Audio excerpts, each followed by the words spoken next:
Patria se abre la sesión. Diputado Flores. Gracias, presidenta.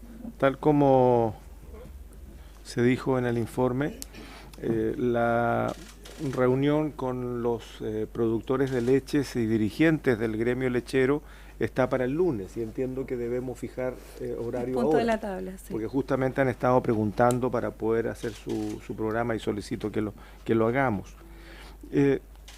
Un solo punto a propósito de la convocatoria de la reunión de hoy, independientemente que, claro, hay justificación para que no estén presentes el director nacional de NEMI y el director nacional de CONAF, sí.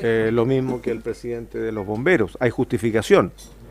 Pero eso, la verdad es que no resta lo que hemos argumentado en esta comisión y en esta sala, y que tiene que ver con que era perfectamente predecible, y además lo dijimos hace 2 semanas aquí, cuando lo conversamos entre nosotros, lo que podría pasar en estos días, entre Pascua y Año Nuevo, en los cuales íbamos a tener más que probablemente el 30-30-30, más de 30 grados, vientos de más de 30 kilómetros, menos de 30% de humedad, y son condiciones que favorecen el aparecimiento de mega incendios, más los paseos familiares de fin de año, los fuegos campestres, etcétera. Sin embargo, nunca escuchamos de que hayan habido preparativos de contingencia justamente para poder, por un lado, hacer campaña y evitar que la gente incurra en conductas, no sé si irresponsable es la palabra, pero a lo menos poco consciente, y segundo, tener reforzados los sistemas.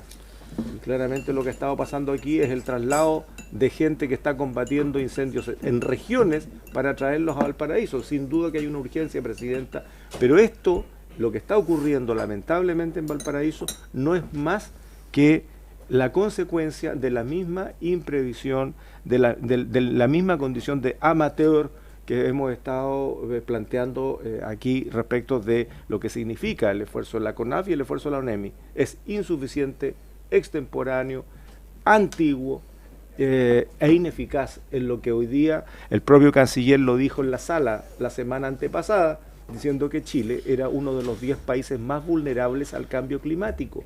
Por lo tanto, este tipo de acontecimientos vayámonos acostumbrando, porque comienza a recorrer Chile la abundancia de materia verde producto de las lluvias, y luego producto de la sequía los vamos teniendo como materia combustible. Eso es todo, presidente, me imagino que lo iremos a conversar después.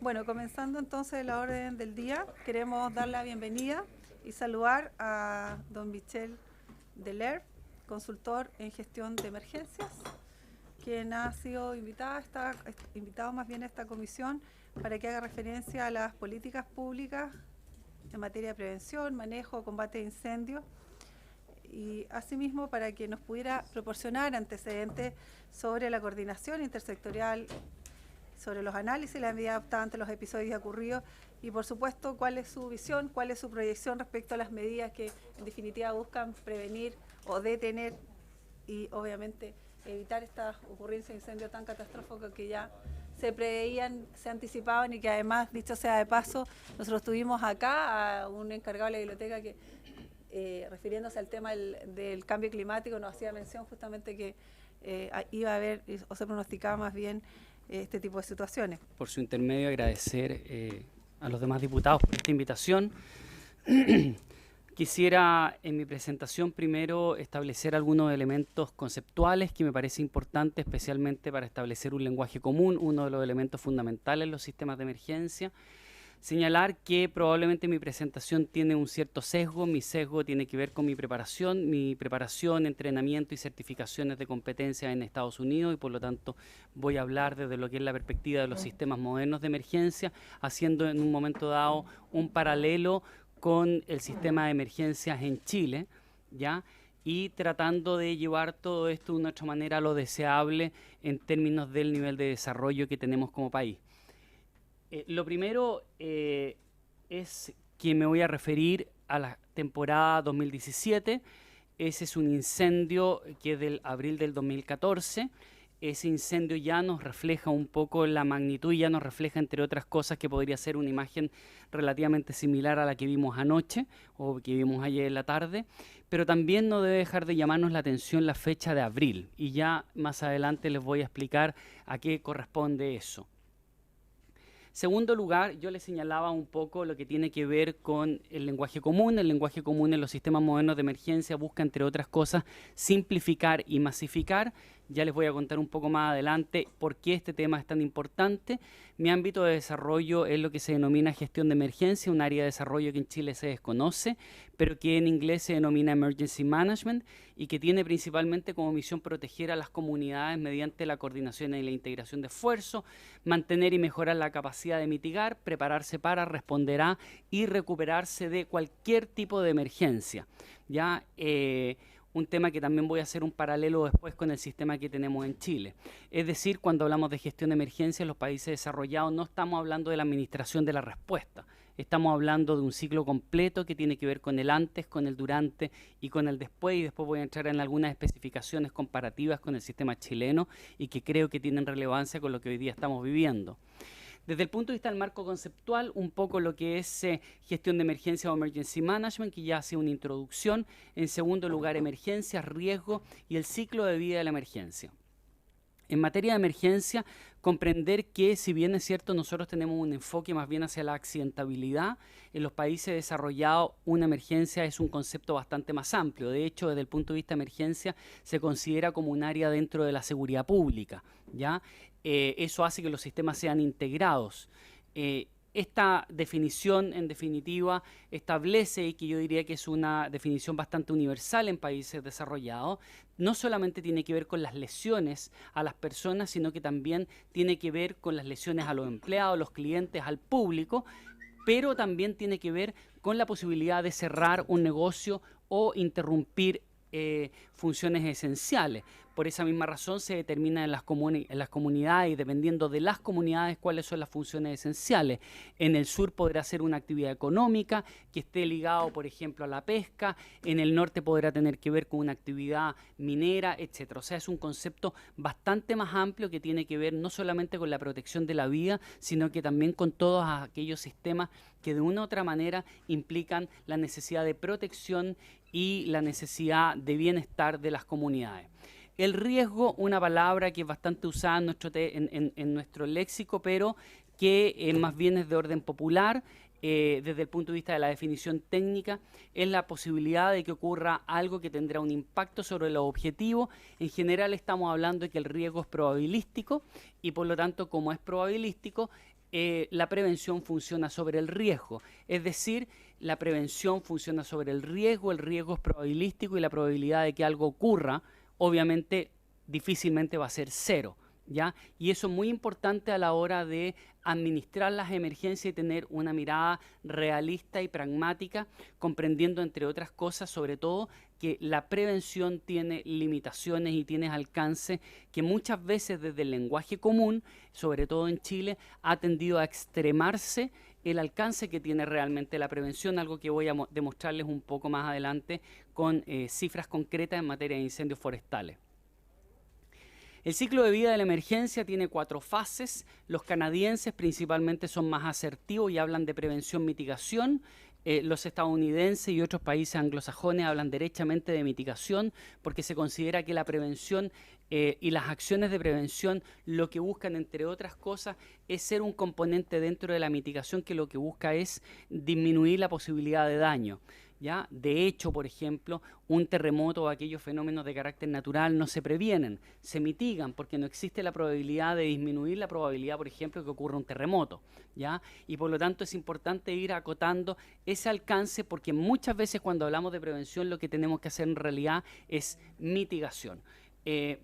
Preparación, respuesta y recuperación y no reconstrucción. Nosotros tenemos habitualmente asociada la palabra reconstrucción de las emergencias. Las emergencias en los países modernos se recuperan, no se reconstruyen.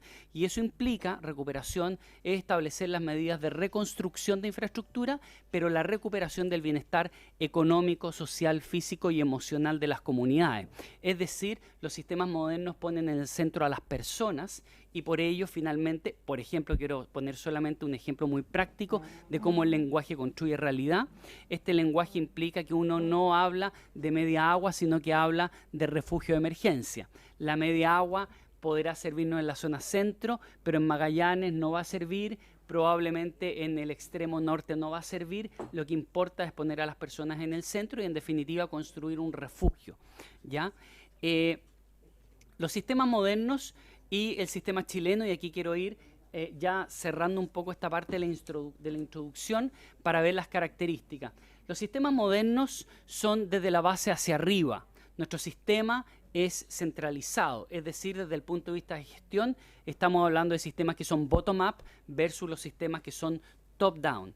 Nuestro sistema es fragmentado, ya los sistemas modernos son integrados. Eso significa, y es muy fundamental en el ámbito de emergencia, cuando escalan, la dificultad que existe entre la interacción entre los diferentes componentes. Aquí el efecto de la sinergia, sobre todo cuando los recursos son limitados, es efectivamente fundamental al momento de administrar cualquier tipo de emergencia, especialmente en la respuesta. Nuestro sistema se basa sobre el daño, ya a diferencia de lo que son los sistemas modernos que buscan anticipar. Un elemento concreto tiene que ver, por ejemplo, de cómo las alertas, que en definitiva lo que hacen es abrir la billetera, funcionan cuando ya no solamente el daño es inminente, sino que cuando el daño ya ha ocurrido. Y por lo tanto los despliegues y la disposición de recursos llegan a un momento donde incluso la logística puede ser muy difícil de conseguir, ¿ya? Por otra parte, nuestro sistema busca habitualmente la participación, los sistemas modernos buscan el involucramiento, que no es lo mismo, ¿ya? Desde el punto de vista de las comunicaciones, los sistemas modernos tienen comunicaciones integradas e interoperables, nuestro sistema no lo tiene, es decir, en términos prácticos, un bombero no puede comunicarse en una emergencia con una institución como la CONAF no puede comunicarse con Carabineros no puede comunicarse con el SAMU y el SAMU probablemente no va a poder comunicarse tampoco con alguna otra institución, por ejemplo la Cruz Roja. Eso genera un problema muy importante en materia de la integración de las comunicaciones al momento de coordinar los recursos, especialmente en los momentos más críticos que son el momento de la respuesta, que es donde uno se está jugando el poder proteger y salvar vidas. Desde el punto de vista de la estructura estándar, normada, unificada, la verdad eso no existe en Chile. Nosotros no tenemos una estructura de gestión estándar, normada, como existe en los países desarrollados desde la década de los 70, y por lo tanto hay falta de claridad en las líneas de autoría. Eso es muy simple y se traduce en quién manda, ¿ya? Desde el punto de vista de la aproximación, los sistemas modernos son de todo tipo de riesgo y todo tipo de peligro, versus el chileno, que tiene un enfoque más bien focalizado en los de origen natural y un componente hacia la magnitud. Es decir, tendemos a pensar que las emergencias toman relevancia cuando muchas veces son de origen natural y en segundo cuando ya son catastróficas. Es decir, cuando en definitiva tenemos daños, situaciones como las que ocurren el día de ayer en Valparaíso. Un ejemplo muy concreto es que llama la atención el incendio en Valparaíso, pero nos olvidamos de lo que ha ocurrido durante noviembre y diciembre, que han sido incendios absolutamente catastróficos desde el punto de vista de lo que es la realidad forestal en Chile, ya incluso afectando también o amenazando viviendas y barrios en el caso, por ejemplo, de la región metropolitana. Desde el punto de vista y aquí hay un elemento muy importante, los sistemas modernos tienen un principio fundamental que es lo que se denomina accountability, que en términos de español se traduciría como responsabilidad y rendición de cuenta. Nuestro sistema de emergencias es un sistema bajo en accountability, donde prácticamente existe muy poca o escasa responsabilidad y rendición de cuenta. No existe una promesa del Estado por parte de servicios respecto de la actuación frente a una emergencia. Es decir, finalmente estamos al límite permanente de la autocomplacencia, porque no hay con qué comparar, ¿ya? Lo bueno o lo malo queda prácticamente sujeto a la opinión de nosotros, porque no es un sistema normado, no tenemos prácticamente estándares, y la forma más fácil de poner eso en concreto es señalarle a cada uno de ustedes ¿cuál creen ustedes que es el tiempo o la promesa del Estado en materia de respuesta al momento de solicitar un servicio de emergencia? En los países desarrollados eso es una promesa política que tiene una expresión y una materialización táctica. A mí hace 2 semanas me tocó en Estados Unidos precisamente estar en New Orleans viendo lo que era el 911 y la promesa política es de 7 minutos y todo el sistema hacia abajo se transforma en eso, 7 minutos de respuesta. Y cuando ese tiempo empieza a variar y no se cumple, es un problema político, no es un problema táctico. Y eso hace en definitiva que haya una promesa de servicio respecto de lo que es seguridad pública. Hoy día eso en incendios forestales también ocurre. En general, los sistemas modernos son sistemas centrados en las personas. Probablemente voy a utilizar una palabra que en Chile tiene un componente ideológico, pero en términos técnicos es un sistema de gestión basado o enfocado al cliente, ¿ya? Y ese cliente es el ciudadano, son las personas las que están en el centro versus lo nuestro, que tiene un enfoque más bien institucional. Va desde las instituciones desde el mismo momento en que en definitiva es fragmentado.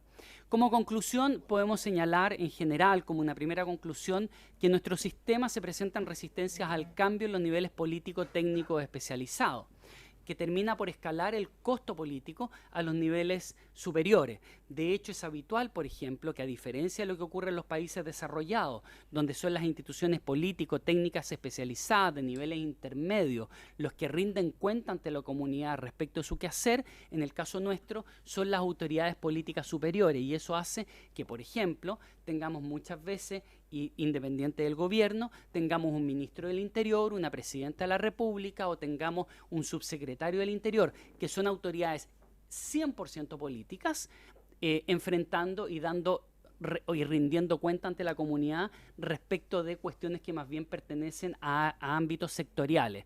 Algo muy complejo respecto de un elemento que en gestión de emergencia es fundamental, que es lo que es la protección de la continuidad de gobierno, que se asocia a la continuidad del liderazgo y al fortalecimiento del liderazgo. Esas son parte de esta es una conclusión que tiene que ver con la distancia que tenemos de los sistemas modernos de emergencia desde el punto de vista de sus principios, pero que además revela una de las brechas que probablemente tenemos al momento de analizar los incendios forestales. Desde el punto de vista de los incendios forestales 2017, quisiera plantear en realidad, y mi exposición a continuación sigue de la siguiente manera: prevención o respuesta. La verdad es que habitualmente escuchamos la palabra prevención, que desde el punto de vista técnico y en materia de incendios forestales, aunque sea políticamente incorrecto señalarlo, es algo que voy a demostrarles que queda bastante en duda. Cuando estamos hablando del número de incendios y daño de la relación entre incendios de magnitud y normales, aquí se han tomado 20 temporadas. Un incendio normal es un incendio que no alcanza las 200 hectáreas. Un incendio de magnitud es igual o mayor a 200 hectáreas. Cuando estamos hablando de incendios de magnitud, ellos representan solo el 1% de los incendios. Y este es un tema tremendamente relevante. Estábamos señalando que la prevención opera sobre el riesgo y el riesgo es probabilístico. En este caso, estamos hablando que de ese gráfico de torta, solo el 1%, un porcentaje que es insignificante desde la totalidad, genera, y les pido que nos vayamos al siguiente gráfico, genera el 70% del daño. Es decir, tenemos un 99% de los incendios que genera el 30% del daño. Es ahí donde deberíamos entonces establecer, por ejemplo, que es cuestionable el planteamiento de la prevención respecto de la importancia en materia de la reducción de las superficies destruidas por incendios forestales. Aquí probablemente ya empezamos a ver que es otro el problema que existe y no de la prevención. No podemos pensar en que sea fácil disminuir la probabilidad de ocurrencia de incendio más allá del 1%, que finalmente está generando el 70% del daño. Solamente un ejemplo. Históricamente se queman aproximadamente 55.000 hectáreas como promedio en Chile. El incendio de Torres del Paine quemó un incendio, 17.000 hectáreas. O sea, en definitiva, un solo incendio.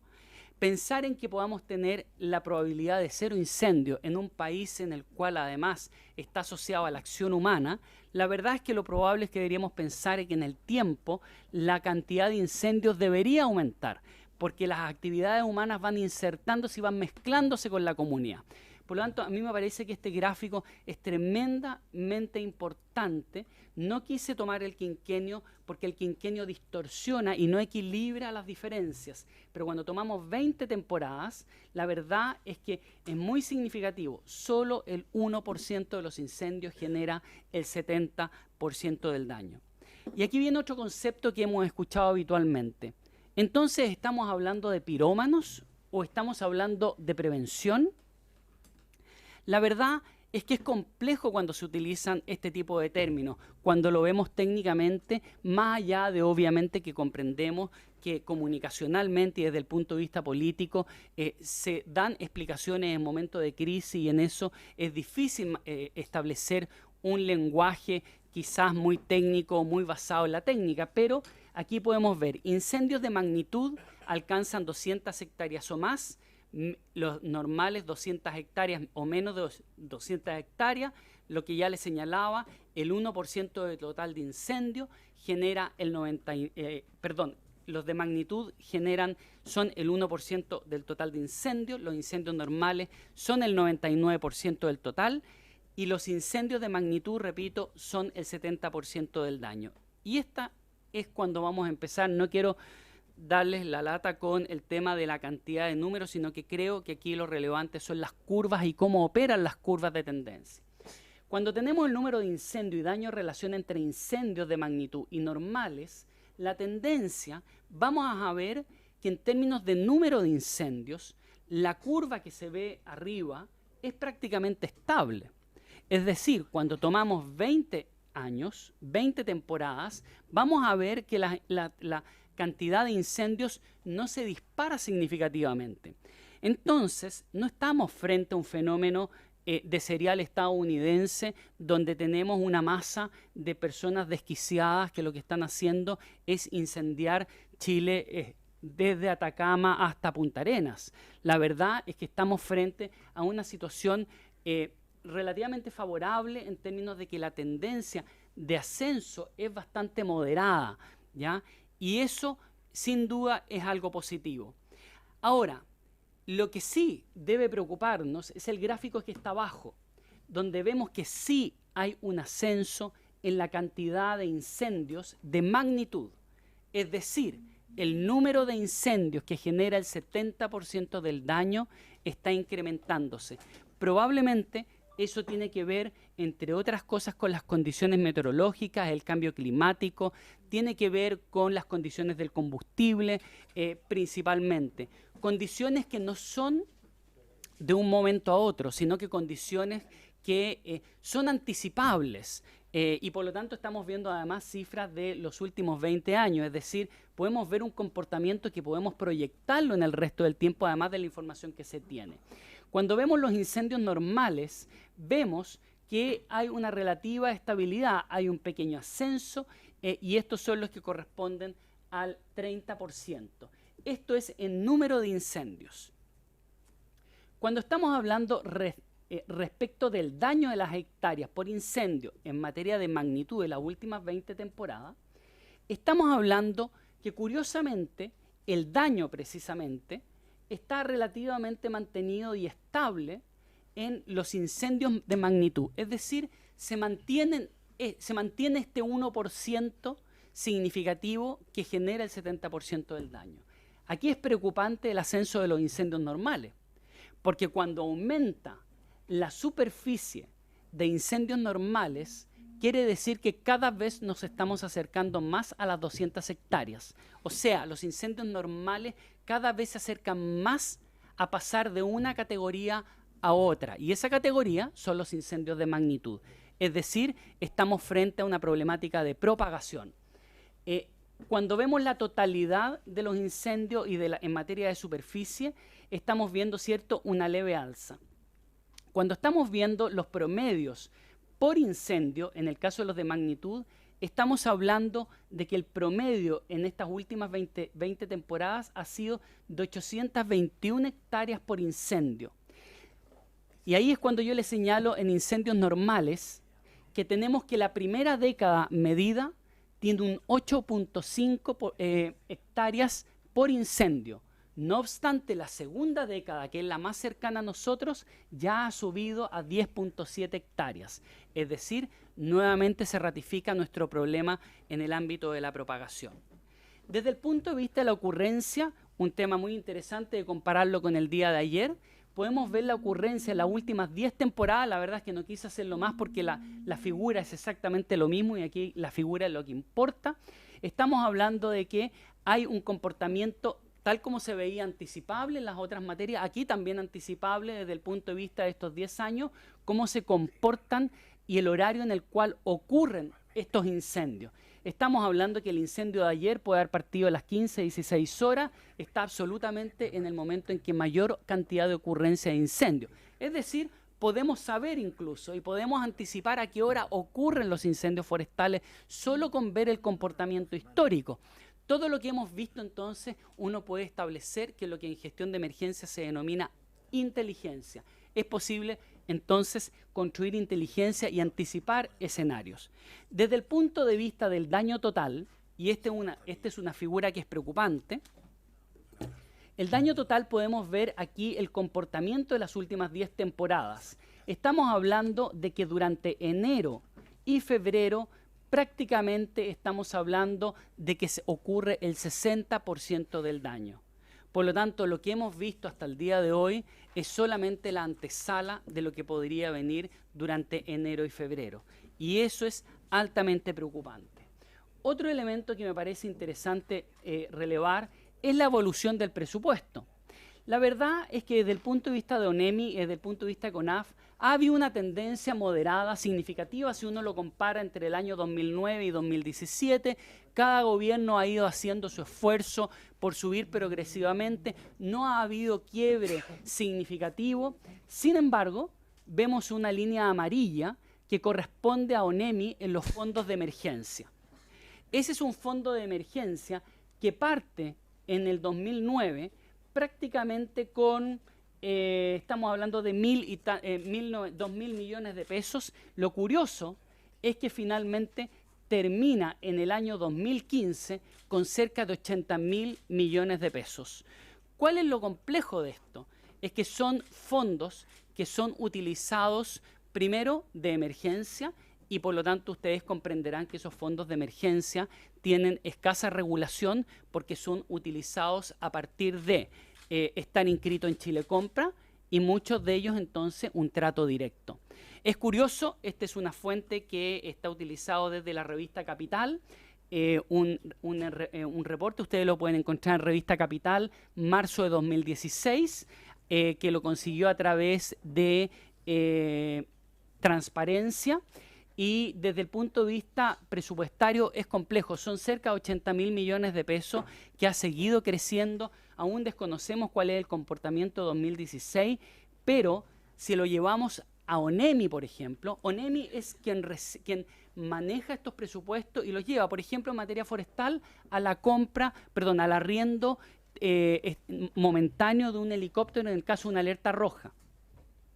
En este caso, estos fondos de bastante libre disposición, estamos hablando que ONEMI tiene un presupuesto de cercano a los 14.000 millones de pesos y en fondo de emergencia termina justificando o haciendo manejo de cerca de 80.000 millones de pesos. Es un tema muy complicado desde el punto de vista de que abre para el Estado la posibilidad de cuestionamiento respecto del manejo, pero desde el punto de vista del gasto permanente obviamente genera un tema complejo porque la verdad es que probablemente parte importante de esos fondos podrían ir a un gasto permanente, a una inversión permanente y no necesariamente, y ahí cuando yo les señalaba, nuestro sistema funciona sobre el daño, esa curva es un buen ejemplo de demostrar cómo nuestro sistema y nuestro presupuesto incluso funciona sobre el daño.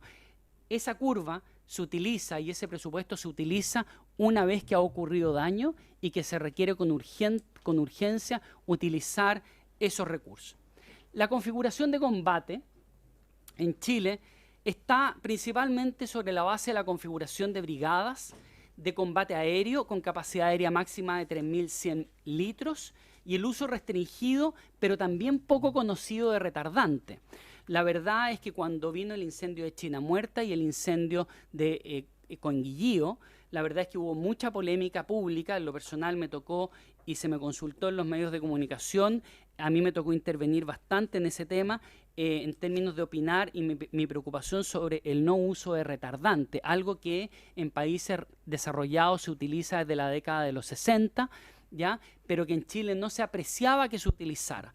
La noticia que hubo durante China Muerta y Conguillío fue que se adquirió retardante. 80.000 litros era lo que había disponible el año pasado, pero no hay claridad respecto de cuál sea el procedimiento y cómo se esté utilizando el retardante, especialmente hoy día en incendios que son de gran magnitud y donde se requiere este tipo de elementos para poder disminuir la progresión del fuego y generar, entre otras cosas, líneas de penetración para el combate terrestre. La capacidad de combate aéreo son, y aquí quiero hacer una salvedad, 3 aviones Dromader, 3 aviones AT-802, los aviones Dromader 2.000 litros aproximadamente de descarga, aviones AT-802 3.100 litros y un helicóptero Sokol. Estas aeronaves son de propiedad del Estado, pero aquí quiero hacer la salvedad, no necesariamente operativos, y eso es algo que comparto con ustedes, puesto que me ha llamado la atención que el término operativo es algo que no se ve habitualmente en la prensa. ¿Por qué se lo señalo? Porque hoy día, de acuerdo a la información que yo tengo, existen de los 3 aviones Dromader 2 operativos, uno porque tuvo un accidente hace aproximadamente un mes. De los 3 aviones AT, al menos hasta hace muy poco tiempo, habían 2 operativos porque había uno en mantención y el helicóptero Sokol. Por lo tanto, estaríamos hablando de que, al menos con seguridad, ¿cierto? Estarían habiendo 4 aviones operativos, ¿ya? Más helicóptero Sokol, y el resto de las aeronaves son arrendadas, ¿ya? Al sector privado, obviamente. ¿Los Dromader también son de 3.000 litros o de 2.000. 2.000. 2.000. Y los AT 3.100. Si el 1% de los incendios genera el 70% del daño, ¿cuál entonces es el objetivo? ¿Disminuir superficie destruida o el número de incendios? La verdad es que veíamos en el gráfico que el número de incendios tiende a mantenerse y nuestro problema es este 1% de incendios que genera el 70% del daño. ¿Cuáles son las conclusiones en general que yo podría compartir con ustedes? A la fecha, esta temporada es altamente destructiva. No hay certeza de la cantidad de superficie quemada hasta el momento. En un acto que desconozco las razones, hasta febrero, marzo del año pasado, CONAF tiene un sistema que se llama CIDCO. El CIDCO había una visualización en el sitio web que era de acceso público y por lo tanto uno podía ir viendo día a día, se actualizaba cada 15 minutos, se iba viendo día a día cuál era la progresión de cantidad de incendios, cantidad de superficie, comparación con el año anterior y comparación con el quinquenio. Por lo tanto uno podía ir viendo la evolución. Desconozco las razones, pero CONAF eliminó el acceso a esa aplicación que era de carácter público y esa información hoy día no está al acceso. Sin embargo, dado las magnitudes de los incendios, hay quienes hoy día señalan que las magnitudes del daño hoy día podría estar llegando a cerca de las 60.000 hectáreas, algo que es sumamente relevante aclarar, puesto que si esa información fuese así, estaríamos ya superando el promedio anual de hectáreas quemadas, en un momento en el cual todavía debemos esperar prácticamente el 40-50% de hectáreas que se queman durante enero y febrero. Lo que más llama la atención y que creo que desde el punto de vista del Estado es complejo es que medidas que sin duda son un avance en materia de transparencia y acceso a la información y de fuente pública sean restringidas, porque obviamente eso impide establecer un análisis y además genera una sombra de sospecha respecto del manejo que pueda haber de las cifras. En otros países, puedo señalarles el caso, por ejemplo, de los tiempos de respuesta. En el caso de Nueva York, están en línea, en tiempo real, y la modificación de las curvas es en tiempo real, y eso es habitual en países desarrollados porque tiene que ver con lo que yo señalaba, el accountability, la transparencia y sobre todo la construcción de confianza. Los sistemas de emergencia, la seguridad pública, uno de sus pilares fundamentales es la confianza. Medidas como esta fortalecen o debilitan la confianza. Esta es una imagen del día de ayer. Temporada actual, ¿cuál podría ser y podríamos proyectar como peor escenario? Esta podría ser una de las más destructivas de la historia desde que se lleva registro, década de los 60. A esto se sumaría entonces a las otras 2 temporadas que superaron las 100.000 hectáreas. La temporada pasada fue una temporada baja, anormal, bajo el promedio, pero las 2 anteriores son las 2 peores temporadas en la historia que llegaron a superar las 100.000 hectáreas. ¿Ya? Debemos comprender que la situación catastrófica que estamos viendo en Valparaíso, la verdad es que corresponde a la zona central. Los incendios van por temporada progresando de norte a sur, ¿ya? Y por lo tanto el peor escenario efectivamente es muy complejo, sobre todo si consideramos que el combustible liviano que caracteriza la zona central, especialmente, por ejemplo, la región metropolitana, que está caracterizada por pastizal y matorral, se contrapone absolutamente a lo que es un combustible pesado, como es el arbolado, que existe más en el sur. Y si las capacidades y la configuración de combate no ha dado para combatir combustible liviano, obviamente es complejo pensar la situación que podamos enfrentar hacia el sur del país durante el mes de enero y el mes de febrero, y más aún, yo les señalaba el incendio de Valparaíso hace 2 años, que se dio en abril, y por lo tanto hoy día podríamos pensar fácilmente en un peor escenario de que la temporada se extienda activamente hasta el mes de abril y fines de abril sin mayores inconvenientes. Ante la alta posibilidad de incendios que afecten a comunidades, interfaz, uno de los temas que ha surgido, y ahí no debemos engañarnos con el tema de las explicaciones más bien de orden social, es que el incendio de Valparaíso es un incendio que se establece en el ámbito forestal y que llega al ámbito urbano. Por lo tanto, toma menor relevancia el cuestionamiento a la limpieza de las quebradas, toma menor cuestionamiento otro tipo de medida. Lo que más predomina en este incendio y lo que más ha predominado en otro incendio en esta temporada es la dificultad y la incapacidad que ha tenido el Estado para poder adaptarse al cambio de configuración de incendio y por lo tanto detener los incendios con mayor agresividad y mayor rapidez en sus inicios. El otro elemento es el aumento de probabilidades de accidentabilidad entre equipos de respuesta. La verdad es que hemos tenido otras temporadas con accidentabilidad. En este momento los equipos se encuentran sometidos a un nivel de estrés altísimo. Vemos que Bomberos se ha transformado en una primera línea de respuesta. Bomberos es una institución complementaria en materia de incendios forestales. Sus equipos de protección personal no están adecuados para incendios forestales. Uno de los riesgos inminentes de un bombero estructural que combate un incendio forestal es, por ejemplo, lo que se denomina heat stroke o golpe de calor, que puede conllevar a un paro cardiorrespiratorio. Ustedes recordarán hace un tiempo, de hecho el dictamen de la justicia fue hace muy poco, algunos carabineros que en un entrenamiento, me parece que en Melipilla, fallecieron producto de su sobreexposición al calor. Eso es uno de los riesgos habituales entre los bomberos, que se incrementa significativamente si ellos con su uniforme de protección personal combaten incendios forestales. Hemos tenido ya bomberos lesionados, no solamente de manera respiratoria. Hace una semana atrás, si mal no recuerdo, en San Antonio o en Cartagena, hubo un bombero que ya tuvo algunas quemaduras.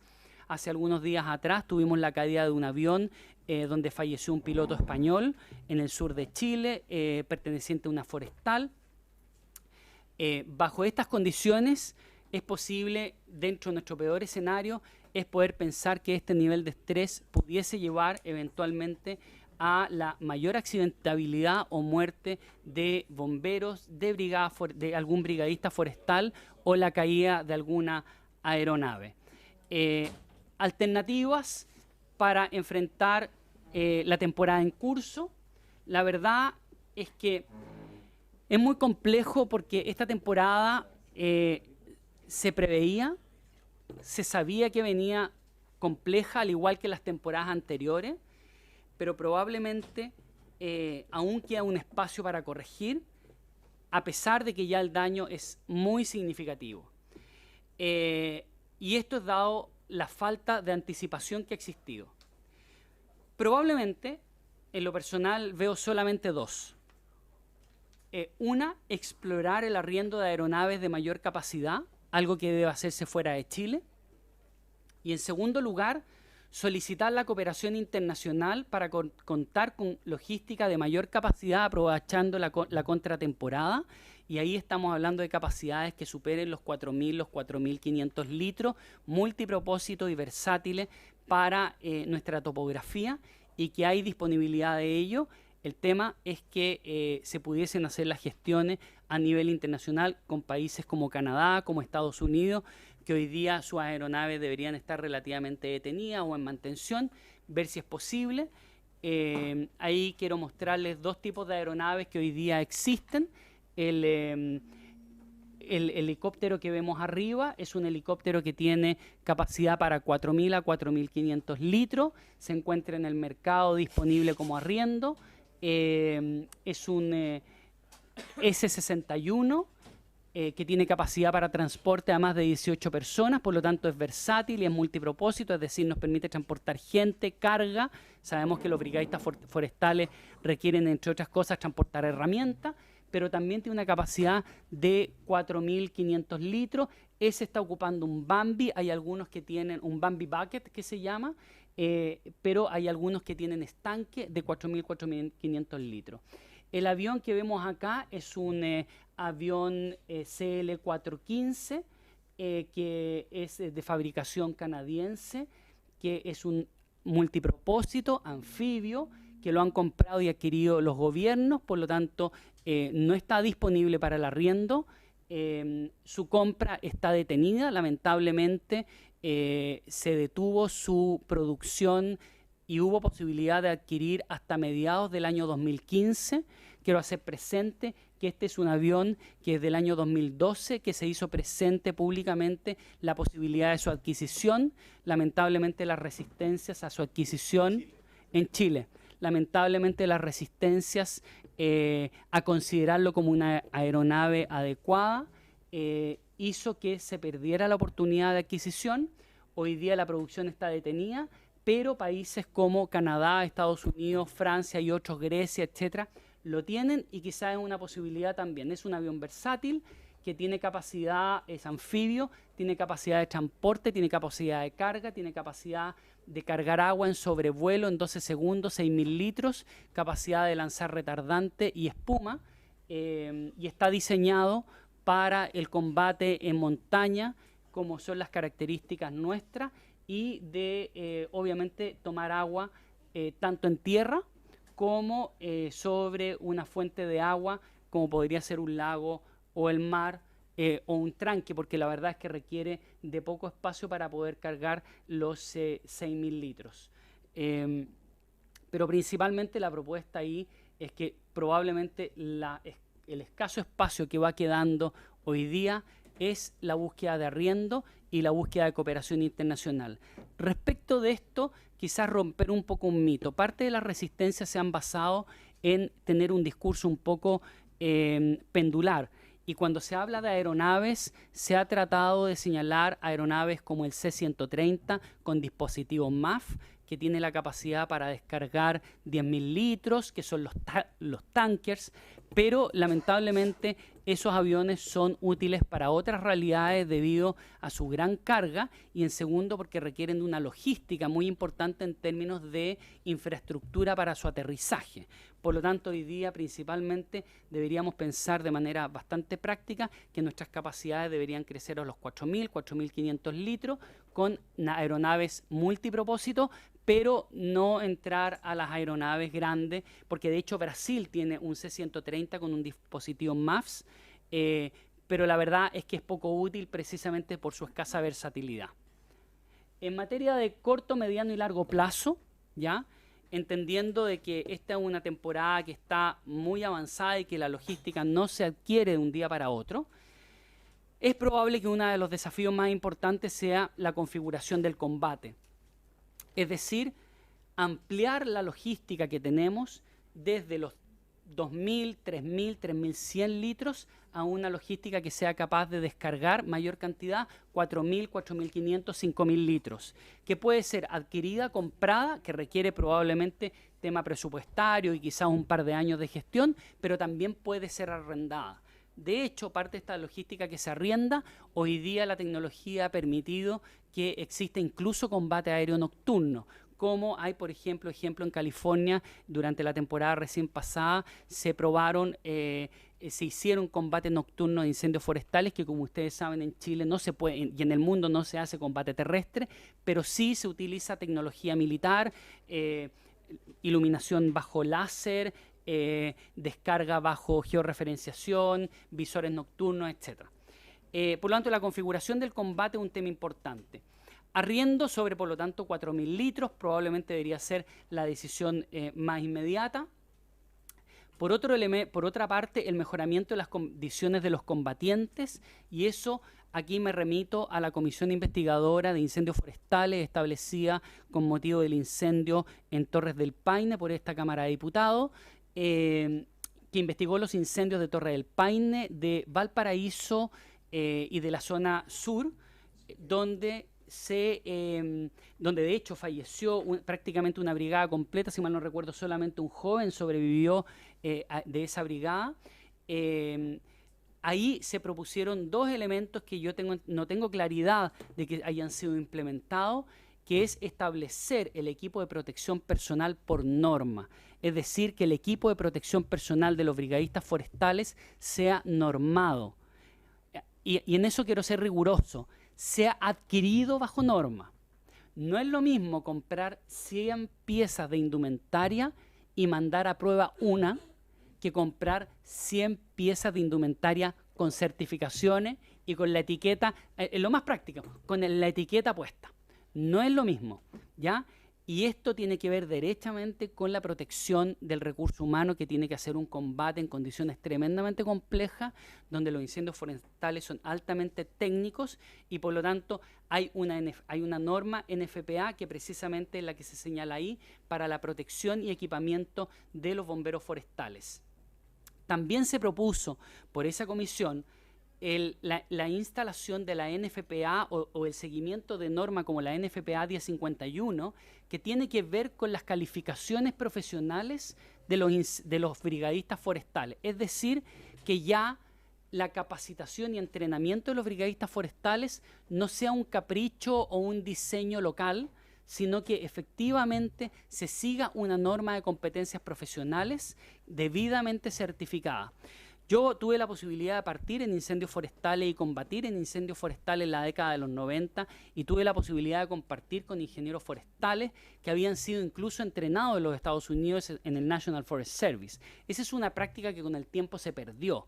Creo que ya la evidencia demuestra que requerimos profesionalizar nuestro sistema y una forma es, además, esto le agrega valor a una actividad que es temporal, que tiene todo un tema social, porque hay personas que son de escasos recursos, que buscan competencias, que buscan destacarse, que buscan el día de mañana surgir y tener una nueva actividad laboral, que quizás no han tenido la posibilidad de entrar a actividades de estudio formales, pero cuando se les certifica bajo una norma, obviamente le significa agregar valor a su currículum, pero también le significa agregar valor a su seguridad personal y por último también a la eficiencia del combate en materia de incendios forestales.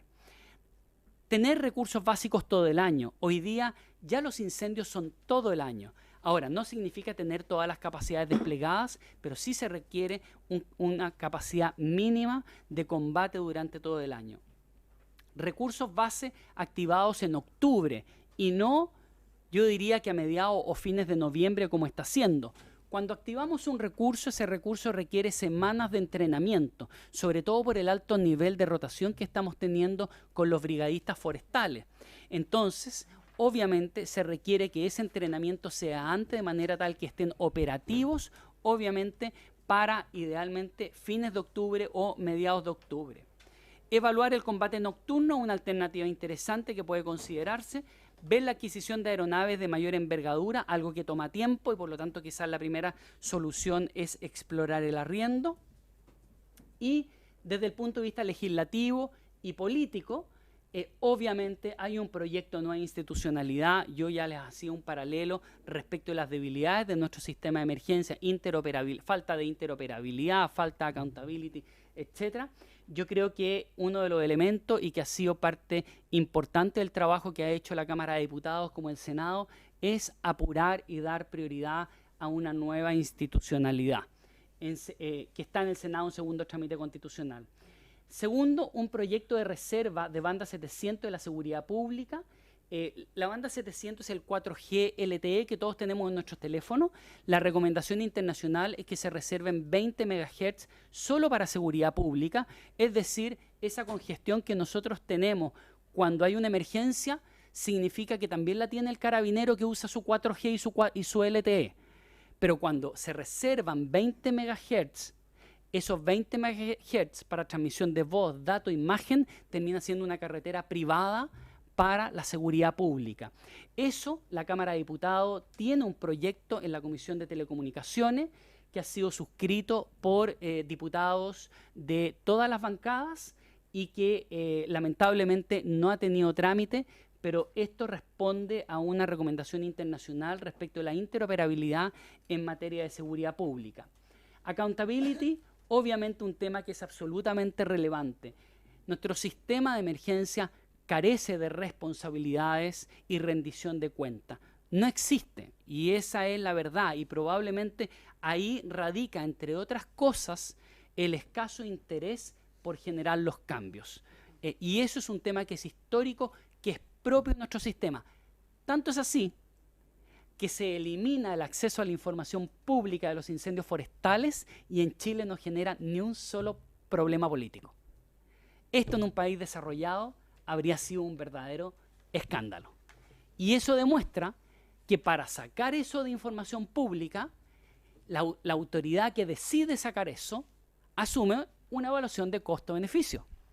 Y por lo tanto, quiere decir que va a tener más beneficios que costo cuando toma esa decisión, que atenta obviamente contra la transparencia. Y ese es un buen ejemplo de falta de accountability y en ese sentido comprender que las emergencias son sociales, que por esa misma razón las emergencias son políticas y son altamente políticas.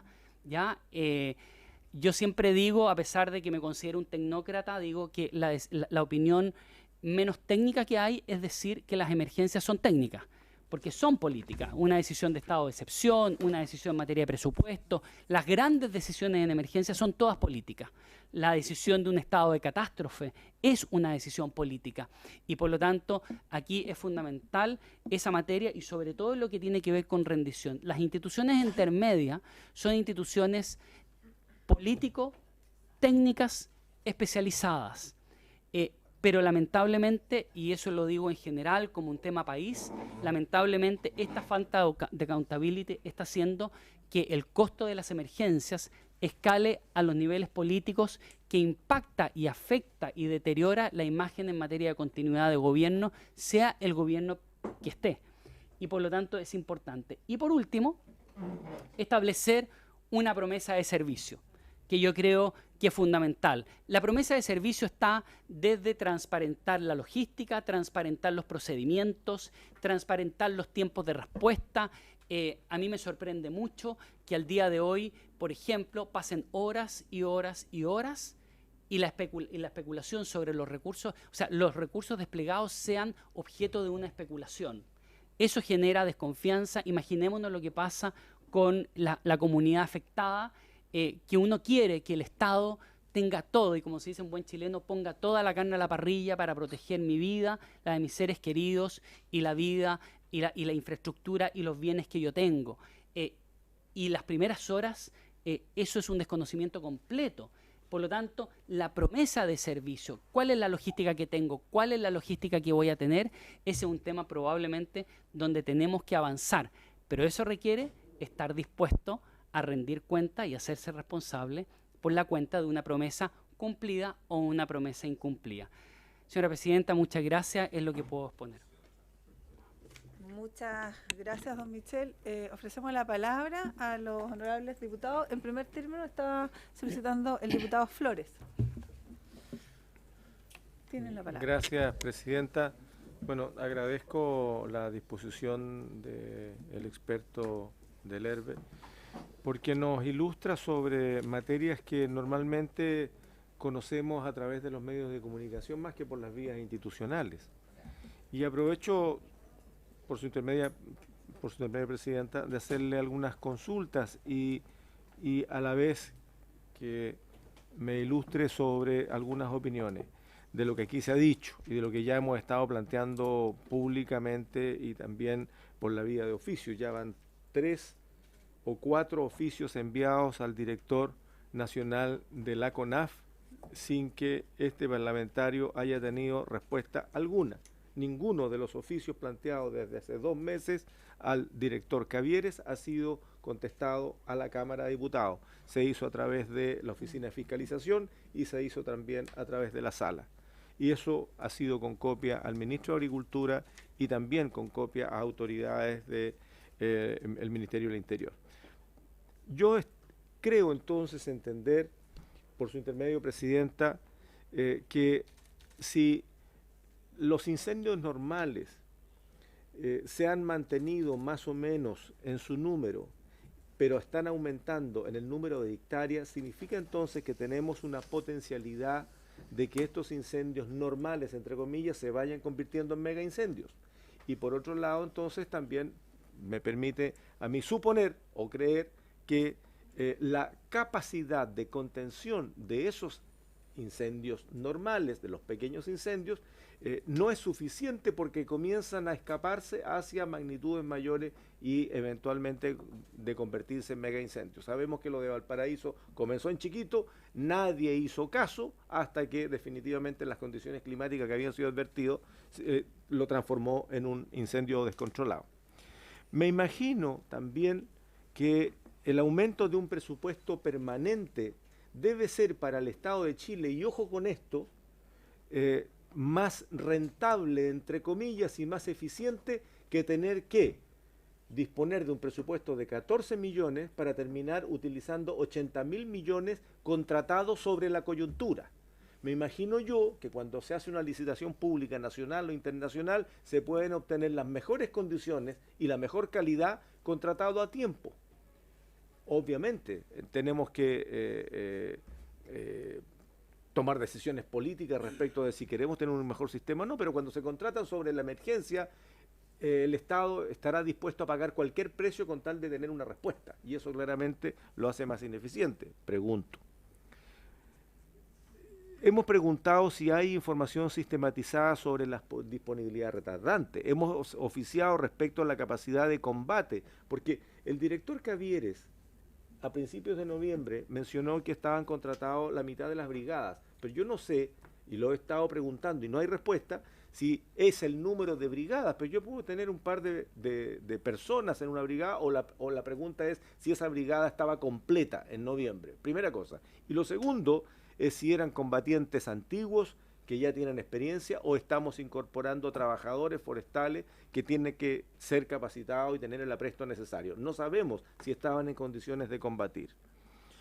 Tampoco respecto de la disponibilidad de aeronaves. Se dijo que eran 5 aeronaves en su momento, pero nadie dijo de cuántas de esas estaban operativos. y personalmente pregunté respecto de si todas esas aeronaves contaban con sus seguros, porque recordemos que no dependen de la Fuerza Aérea, sino que dependen directamente de CONAF, y si estaban en condiciones de operar y volar. No hay respuesta.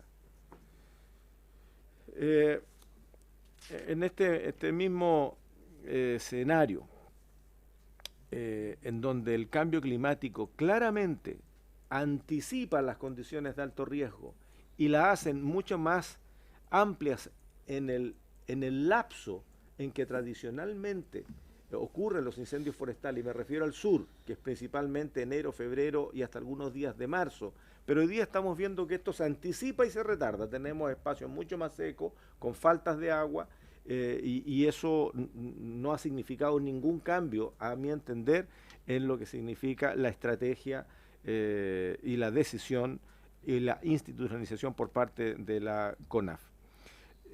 Valparaíso sin duda ha sido doloroso para todo Chile y llamativo para los medios de comunicación, pero cuando el incendio de San Juan en Punta Arenas lleva 15 días y no lo controlan porque los brigadistas tuvieron que venirse a Valparaíso y a la zona central, la verdad es que pareciera que no le importa lo que pasa al interior de un parque en Magallanes. Se quema nomás, y se quemó nomás. Aquí es más llamativo porque hay casas, gracias a Dios no ha habido vidas, pero lo que pasa en el resto del país pareciera ser que esta insuficiencia de CONAF, no solamente en términos de recursos, sino que en términos de la capacidad de mitigar y la capacidad de responder, se concentra en donde es más llamativo o coloca en riesgo viviendas o centros poblados, en donde termina resolviendo el problema bomberos, y no es la pega de bomberos.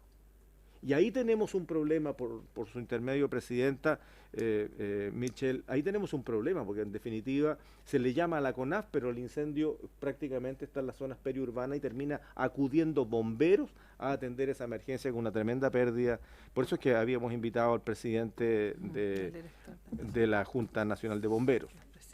Bueno, pregunto, y en este escenario, si ya llegó la hora, en base al escenario previsible, de profesionalizar los sistemas, no solamente de combate a incendios, sino que de atención de emergencia. La ONEMI tiene una antigüedad y un diseño de 40 años atrás.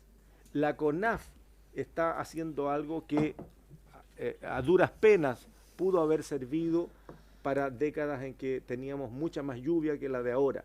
Hoy día ni la CONAF ni la ONEMI están dando el ancho, comillas, respecto de lo que el país hoy día requiere. A mí me parece muy grave, Presidenta, las declaraciones del director Cavieres cuando dice que aviones de mayor envergadura no funcionan en Chile. ¿De dónde lo sacó? Cuando países como Canadá, como Australia, como Estados Unidos, como España, como Portugal han combatido incendios en condiciones montañosas y utilizan, obviamente, aviones más grandes. El tiempo de carga de un avión de 5.000 litros con retardante son 16 segundos. Los avioncitos de juguete que compró Chile, y hubo todo un acto público, empezando con el ministro del Interior Burgos en el aeródromo recibiéndolo, son aviones que son capaces de llevar 2.000 y tantos litros y tienen que enchufarle una manguera, tienen que aterrizar, tienen que desplazarse por la pista, ser conectados, ser cargados, volver a despegar, mientras tanto el incendio se arranca.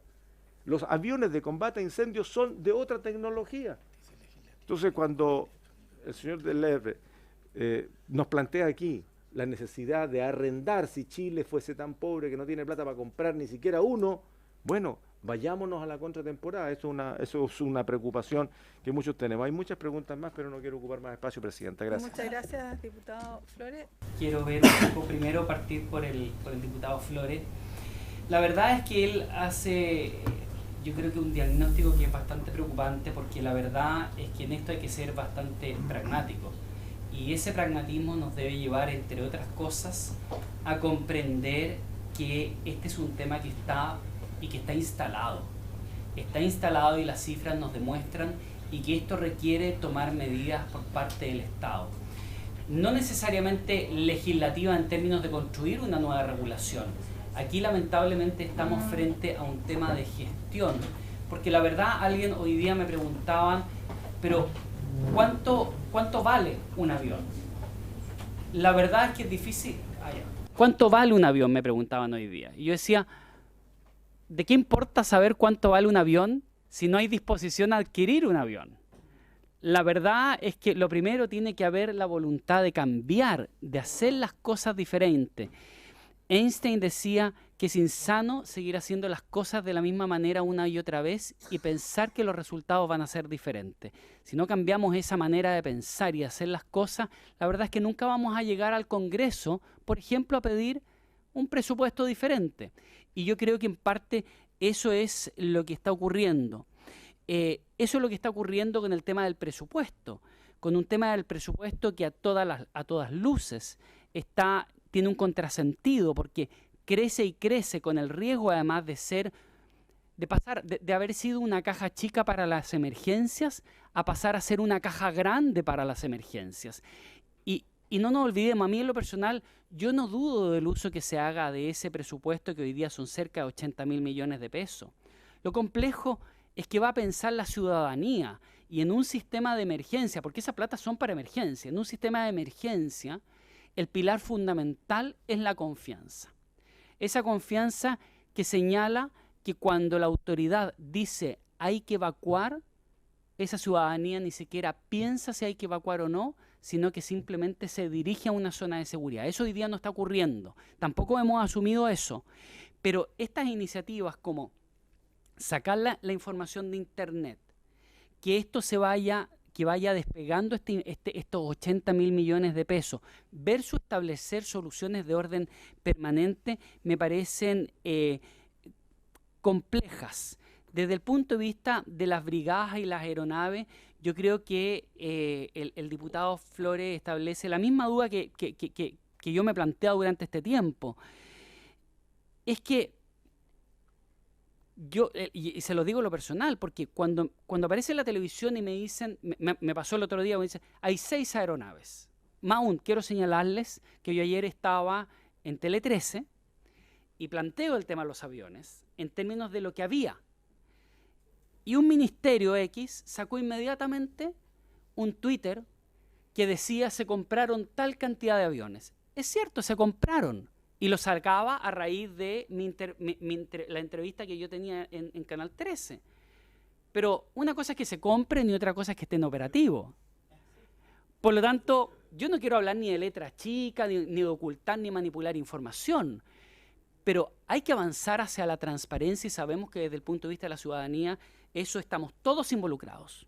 Quienes están en el Parlamento, quienes están en el Ejecutivo y quienes somos ciudadanos. Y en ese sentido, cuando el diputado Flores habla de las brigadas, habla de las aeronaves, ahí es fundamental el establecer, y hoy día no puede ser que estemos preocupados de decir, voy a tener que hacerle la pregunta si lo que él dijo es operativo o no es operativo, porque la verdad es que dejó un espacio para la interpretación. Eso es, para seguridad pública y emergencias, nefasto. Es absolutamente nefasto. Porque lo que nos va a ocurrir es que vamos a seguir profundizando la desconfianza en una materia que es una necesidad absolutamente esencial. Otro elemento que señalaba el diputado Flores también tenía que ver con bomberos, que claramente yo lo señalé, no son primera respuesta, pero que hoy día, en medio de este incendio, se transparenta un problema del pago, y quiero señalar algo también que señalaba el diputado Urrutia, el tema que tiene que ver con el tema de la devolución de los recursos por la participación en emergencia. No es solamente un tema que afecta a los bomberos. Uno de los problemas que ha demandado las Fuerzas Armadas precisamente a partir de las grandes catástrofes es la demora en la devolución de los recursos. Y cuando hablamos de la demora en la devolución de los recursos, estamos hablando que son recursos cuyo origen, que fue aprobado por ustedes, era un propósito diferente a una coyuntura necesaria, pero que no por eso, una vez superada la coyuntura, debe dejar limitada a esa institución que debe cumplir con un fin público y una función esencial. En el caso de las Fuerzas Armadas, ¿cierto? Sabemos cuáles son su misión y su función esencial. En el caso de los bomberos, una institución privada, su función esencial. Eso hace, en definitiva, que además se empieza a mirar con desconfianza la participación en materia de emergencia, porque efectivamente las instituciones privadas, que son un gran colaborador en materia, por ejemplo, del voluntariado, empiezan a pensarlo 2 veces si es que efectivamente me va a llegar la devolución del dinero o no me va a llegar la devolución del dinero. Y todo esto que hemos hablado no tiene que ver con un peso más o un peso menos, tiene que ver con gestión, tiene que ver con administración de los recursos.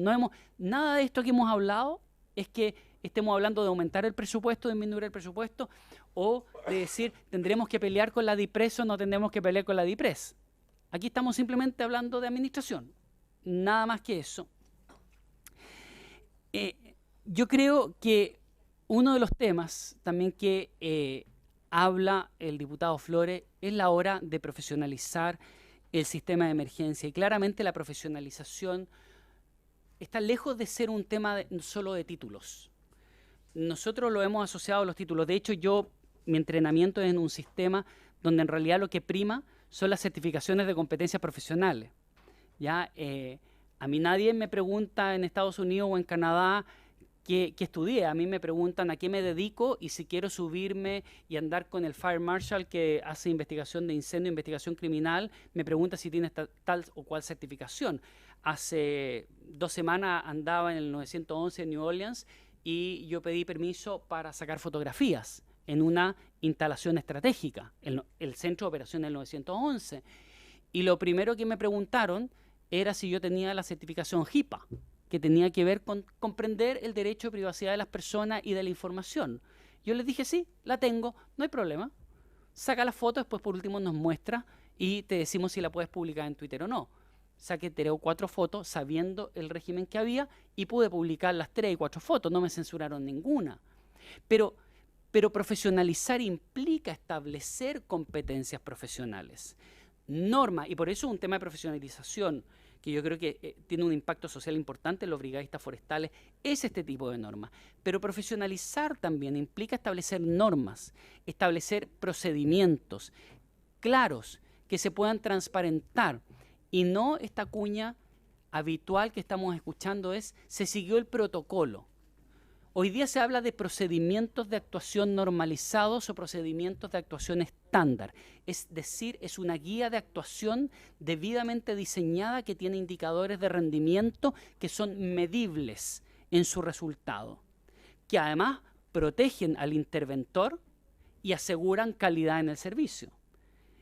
Sobre todo frente a la judicialización de la emergencia. Entonces creo que el tema de la profesionalización es un tema muy importante, y esa profesionalización a nivel directivo, sabemos que un gerente general tiene responsabilidades políticas, obviamente un director, por mucha alta dirección pública que pueda haber, un director de una institución tiene responsabilidades políticas, de lo contrario esas responsabilidades políticas son asumidas por otros niveles. En lo personal me preocupa, hay 2 elementos fundamentales en gestión de emergencia. Ustedes lo habrán podido ver probablemente más bien en las películas, pero se denomina la continuidad operacional de las funciones esenciales y la continuidad de gobierno. Es cuando uno ve las películas que por una parte se llevan al presidente del Senado, por otra parte se llevan al Poder Judicial y por otro lado se llevan al presidente de los Estados Unidos. Eso en realidad es lo que vemos en las películas, pero se denomina continuidad de gobierno. Cuando las responsabilidades políticas no son asumidas en los niveles que corresponden, uno empieza a impactar esa responsabilidad y ese costo de imagen en otros niveles. Y quiero señalarlo con claridad porque fue una de las propuestas que yo hice y que me ha tocado, sin ser parlamentario, tratar de aclararlo a la opinión pública. Una de las polémicas que ha surgido estos días ha sido por qué está, y salió textual, el proyecto de la nueva ONEMI está estancado en la Comisión de Hacienda. Y eso no es cierto, porque fue aprobado en general en el Senado, y no es que esté estancado, porque todos sabemos que finalmente quien maneja la urgencia es el Ejecutivo, pero la frase que sale de la opinión pública es quién es el responsable. Entonces, cuando no se asume la responsabilidad en el nivel que corresponde, en este caso en instituciones político-técnicas especializadas, esa responsabilidad no queda en el aire, se va a alguien. Y en este caso me parece que se va a la autoridad equivocada, que puede ser un subsecretario del Interior, un ministro del Interior o incluso quien ejerza como presidente o presidenta de la República en su momento, donde son quienes en materia de liderazgo son los que dan el mayor liderazgo en una crisis, más allá que respuestas tácticas, porque son los que garantizan al Estado poner el Estado sobre la mesa con todo su poder. Y eso es fundamental, por eso yo insisto que las emergencias son tremendamente políticas y yo soy una de las personas que habitualmente señala la relevancia del Parlamento y la relevancia de las autoridades políticas máximas de un país, porque son quienes hacen la mayor contención social en los momentos de mayor crisis, y eso es propio de los países desarrollados. Y creo que ahí también tenemos una debilidad cuando hablamos también de la profesionalización, porque implica definir con claridad los diferentes niveles. Por otra parte, quisiera responder lo que señalaba el diputado Urrutia. Perdón si se me pierde un poco en el orden. Pero el diputado Letelier había consultado antes. El diputado Letelier hizo referencia al daño que se genera en los medios de comunicación, a la labor del Estado, al rol de las Fuerzas Armadas, ¿ya? Y yo quisiera señalar un par de cosas en ese punto. La falta de liderazgo y de confianza y de una estructura adecuada en materia de gestión de emergencia hace que los medios de comunicación sean una amenaza. Cuando hay una emergencia, los medios de comunicación en un sistema moderno son un aliado. Me confidenciaban en New Orleans hace 2 semanas atrás que ya existía un protocolo de acuerdo y un acuerdo, por ejemplo, en el caso, si mal no recuerdo, era California, donde los medios de comunicación ante un tiroteo como los que hemos visto en el último tiempo en materia de atentados, los medios de comunicación iban a tener un retraso en la entrega de información. ¿Por qué? Porque los delincuentes, los terroristas iban a estar viendo la televisión y el despliegue de las fuerzas policiales. Es decir, los medios de comunicación son un aliado. Ellos tienen que hacer su trabajo. En un país libre tienen que cumplir con su función, pero su función es colaboradora, no es contraria a lo que es un sistema de emergencia moderno, pero para eso se requiere autoridad y liderazgo por parte del sistema de emergencia. Y nosotros lo vemos como una amenaza. Y ahí hay un problema que es complejo. Respecto del rol de las Fuerzas Armadas, en los sistemas modernos de emergencia se debe comprender a las Fuerzas Armadas como una entidad del Estado más. Si le voy a pedir al consultorio que me ayude, si le voy a pedir al Ministerio de Salud o al Ministerio de Educación que me ayude, obviamente las Fuerzas Armadas, más allá de la posición o la mirada emocional, ideológica que tenga cada uno, es un recurso del Estado. Y cuando se trata del Estado y se trata de la vida de las personas, no hay recurso que pueda ser excluido para poder proteger y salvar una vida. Y en eso también están las Fuerzas Armadas. Otra cosa es que esto es un rompecabezas que para que funcione y se construya la figura, cada pieza debe ir en su lugar. Y es otro tema y que voy a ir donde el diputado después específicamente para poder responder más en profundidad ese tema. Respecto de lo que señalaba el diputado Urrutia, ya respecto de las Fuerzas Armadas, aquí tengo las preguntas. El agua en el mar. Sí, de hecho, el avión, quiero ver si se lo puedo mostrar, diputado, porque aquí espero romper 2 mitos. 2 mitos que son propios de la resistencia, además, de la resistencia al cambio.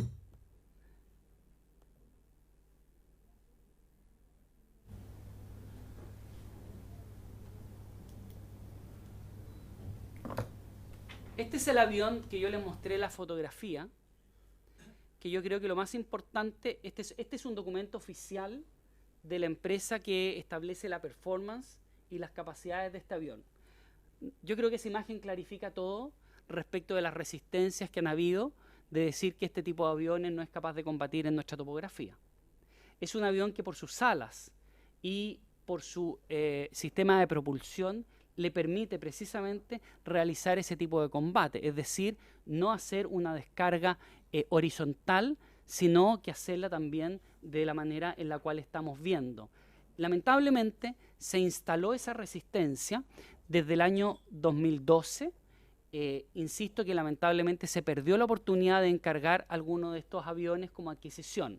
Respecto de su avión, que además es capaz de resistir y por lo tanto cargar en agua dulce y en agua salada, ¿ya? Está diseñado para eso.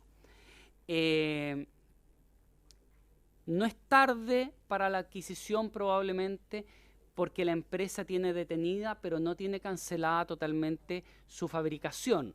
¿Y por qué se fabrican pocos? Porque esto lo compran los gobiernos. Es desde el punto de vista del mito de la cantidad de meses. Este es un avión multipropósito y hoy día la mejor adquisición son aviones multipropósitos si es que se invierte, si es que se compran. Este avión no solamente es para incendios forestales, está diseñado para patrullaje marítimo, para rescate acuático, porque es anfibio, lo cual sería muy útil para nuestro país en términos de, por ejemplo, la conectividad insular. Tiene capacidad de transporte de personas, tiene capacidad de transporte de carga y por lo tanto es un avión útil no solamente para emergencias, sino que también para patrullaje marítimo los 365 días del año. Es ahí donde de una otra manera se rentabiliza socialmente. El problema es que en un sistema fragmentado, con enfoque institucional, ahí vienen las resistencias, porque finalmente si el avión no lo manejo yo, no lo maneja nadie. Porque finalmente en un enfoque institucional las adquisiciones son para la institución y no para el Estado.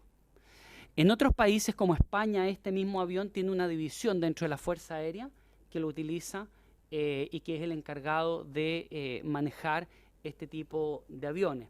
Y por lo tanto ahí hay una integración virtuosa, ¿ya? Y por lo tanto ahí desmitificar un poco el tema de la resistencia, decir, bueno, lo ocuparemos 6 meses. El helicóptero que les mostré es multipropósito, se arrienda, pero si uno quisiera adquirir, implica transporte de personas, transporte de carga, es multiuso, ¿ya? Si las Fuerzas Armadas están involucradas y cuál es el rol que tienen nuestro sistema. Las Fuerzas Armadas, a diferencia del caso de los Estados Unidos, que tiene una fuerza preparada para la seguridad interior, ¿cierto?, que es la Guardia Nacional, y por lo tanto difiere de lo que es la misión esencial de una Fuerza Armada tradicional como la nuestra. Estamos hablando de que las Fuerzas Armadas, cuando actúan en emergencia, actúan en misiones de orden no convencional, que es lo que se denomina, ¿cierto?, misiones no convencionales, y una de ellas es el tema de las emergencias. Su aporte habitualmente, y es algo que probablemente requiere ser mejorado en nuestro sistema o en el proyecto de ley del Senado, tienen un gran aporte en el ámbito logístico, tienen un buen aporte en el ámbito de la planificación y la construcción de inteligencia, y son una labor de apoyo en el ámbito de la operación. Como las emergencias son altamente sociales y tienen un componente político importante, la verdad es que en general la dirección y la gestión de las emergencias, al ser un elemento de seguridad interior, corresponde a la autoridad política. Y así uno evita la exposición de las Fuerzas Armadas a cuestionamientos para los cuales no han sido entrenados. Trabajar en apoyo operativo y táctico, trabajar en inteligencia y aportar logística es parte de su funcionamiento absolutamente diario. Por lo tanto, aprovechando el momento, una de las precauciones que tenemos que hacer es tener en la nueva institucionalidad una incorporación de las Fuerzas Armadas que, incorporándolos en misiones no convencionales, no amenace ni su imagen, ni tampoco altere su misión esencial. Están coordinados, obviamente, y voy quizás ya entrando a las preguntas de la señora presidenta, por su intermedio quiero aprovechar de responder, porque hay varias de las preguntas suyas que involucraban de una u otra manera los demás. Es el tema de los recursos. Es cierto, no pongo los recursos, y es porque los sistemas modernos son desde la base hacia arriba. Voy precisamente a responder un poco lo que señalaba el diputado Fuentes. Al ser desde la base hacia arriba, lo que prima es la dinámica local, su comunidad, su cultura, sus necesidades, sus amenazas, etc. Y por lo tanto, los sistemas son flexibles y son adaptables a las necesidades y a los recursos locales. Por lo tanto, no es posible necesariamente pensar en grandes dimensiones. Quiero poner un ejemplo muy concreto con el 911. El 911 no es una iniciativa nacional, es una iniciativa que se establece en los niveles locales. Lo que pasa es que el número es nacional. ¿Por qué? Porque debe respetar las dinámicas sociales locales. Lo que es peligroso en Arica no es necesariamente peligroso en Magallanes, en Aysén. Entonces es diferente y por lo tanto ahí viene la adaptabilidad. Por esa misma razón, los sistemas modernos son desde la base hacia arriba, comunidad organizada y entrenada, gobiernos locales empoderados y por lo tanto entramos en una dinámica más bien de mejora continua, además reconociendo las capacidades. Como principio, los niveles nacionales van en apoyo y no en reemplazo de los niveles locales. Ese es un principio que es propio de los sistemas modernos, a diferencia del nuestro, que nosotros vamos habitualmente en reemplazo. ¿Por qué? Porque una de las cosas además es fortalecer la dinámica local y fortalecer además lo que tiene que ver con los liderazgos locales. Desde el punto de vista de la estructura y la coordinación, efectivamente, existe una estructura unificada, modular, jerarquizada, con un alcance de control determinado, con claras líneas de autoridad, que está diseñada desde la década de los 70.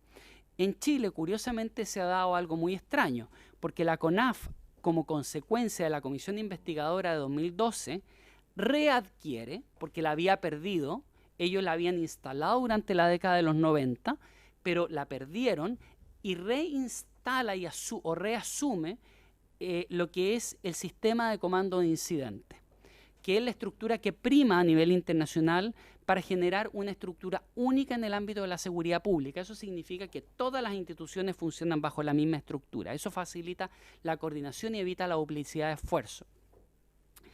Es muy curioso, digo, porque la CONAF lo asume. ONEMI incluso capacita gente en comando de incidente, pero ONEMI se resiste a que esa estructura única esté en el proyecto de ley de una nueva institucionalidad, porque prefieren seguir con los comités de operaciones de emergencia, que es una estructura más bien de comité que a nivel internacional no se utiliza para gestionar emergencias. Por lo tanto, efectivamente existen estructuras como la que usted señalaba y por lo tanto estamos hablando de estructuras normadas, estandarizadas, certificadas, donde hay entrenamiento normado que existe fue desarrollado a principios de la década de los 70. En materia de geografía, un poco lo que yo señalaba con el tema de los aviones, con el tema de la logística, hoy día está para el diferente tema de la geografía, para lo que es el respeto, entre otras cosas, a las dinámicas locales. Está el tema de los planes maestros, que hoy día en Chile en general son buenos ejercicios académicos, pero como no se construyen de la base y no se involucra a la comunidad, no dejan de ser buenos ejercicios académicos que terminan bien guardados en una biblioteca y por lo tanto no tienen mucha aplicabilidad. Y eso pasa porque no existen normas, no existen estándares que permitan de una u otra manera fijar ciertos parámetros de participación. Quizás la normativa ambiental ha avanzado en esa materia en términos de involucramiento. Probablemente podría ser perfeccionado la normativa ambiental, pero sí al menos establece participación e involucramiento comunitario o consulta comunitaria en algunas instancias. Desde el punto de vista de alguna experimentación local en términos de preparación comunitaria, hace ya prácticamente 3 décadas que se considera que la comunidad organizada y entrenada es una extensión de los equipos profesionales de emergencia. Y por lo tanto, de hecho, el año 85 se diseña un programa que es de organización y entrenamiento comunitario. Yo tuve la oportunidad de entrenarme y capacitarme en el Emergency Institute de la FEMA, ¿ya? Que es el Emergency Management Institute, que está en Maryland, donde me certifiqué en CERT, como CERT Train the Trainer, preparo entrenadores y establezco y estoy certificado para establecer programas. Ese es un programa que lo que busca es establecer organización comunitaria y programa a nivel local para que estas comunidades organizadas sean capaces de enfrentar cualquier tipo de emergencia con competencias que son mínimas. Es decir, no es un curso, es un programa que establece organización y en esa organización competencias, respetando las dinámicas locales. Y en eso estamos hablando de una experiencia de prácticamente 3 décadas. Respecto de lo que señalaba el diputado, y con esto voy terminando, el diputado Iván Flores, pero yo creo que en parte lo respondí, es que al ser los sistemas modernos desde la base hacia arriba, la relevancia de los niveles locales y el conocimiento local es fundamental. Y con esto quiero simplemente dar un ejemplo. A mí me tocó asesorar a la Asociación Chilena de Municipalidades en el diseño de la gestión social de la mina San José, donde asesoré a 4 municipios. Y tomamos todo lo que ahí había, la religiosidad, el respeto a su estructura familiar. Recuerdo una discusión que tuvimos en un momento dado de cerrar o no cerrar el ingreso de gente. Teníamos 1000 personas con los municipios que tenían que manejar toda la logística y alguien señaló que se debía cerrar el ingreso. Y yo pregunté cuál es el criterio. Y me dijeron el criterio es que ingrese solo la familia. Y yo le dije, defíneme familia. Y me decía, bueno, mamá, papá, hermano. Yo le dije, esa será tu familia y capaz que sea la mía. Pero acá se habla de la familia minera. Y esa familia tenía otra estructura. Entonces, cuando hablamos de los sistemas modernos, en los niveles centrales y quienes no pertenecemos a esa localidad, vamos en apoyo a ese lugar. Y quiero terminar solamente con un ejemplo para graficar un poco las consultas que hacía el diputado Fuente. En una oportunidad en la mina San José se me pidió una reunión con una autoridad de gobierno. Y yo estaba asesorando. Y se me dijo que fuera yo solo. Y mi respuesta fue, yo no voy si es que no va la jefa social. Y me dicen, ¿pero por qué? Porque yo solo vine a ayudar. Porque mi pega es ayudar. Mi trabajo como externo es ir en apoyo de las capacidades locales. Así funcionan los sistemas modernos y así es la formación. Y vuelvo y quizás cierro con las primeras preguntas que eran del diputado Flores. Eso es parte de la profesionalización, es parte de la formación, del entrenamiento y del adoctrinamiento que existe en los países desarrollados en términos de poner a las personas en el centro y considerarlas en su integridad y respetando, obviamente, sus aspectos de orden local, cultural, social, diversidad, etcétera, porque la primera prioridad es proteger y salvar vidas, la segunda es proteger los bienes y la infraestructura y el medio ambiente, y la tercera es proteger la economía local. Agradecemos enormemente su experiencia y todo lo que nos ha señalado esta comisión, y por supuesto que quedamos también con el ánimo a lo futuro también, ojalá que nos pudiera acompañar en otra sesión. Así que, bueno, por haberse cumplido el objetivo de esta presente sesión, esta se levanta.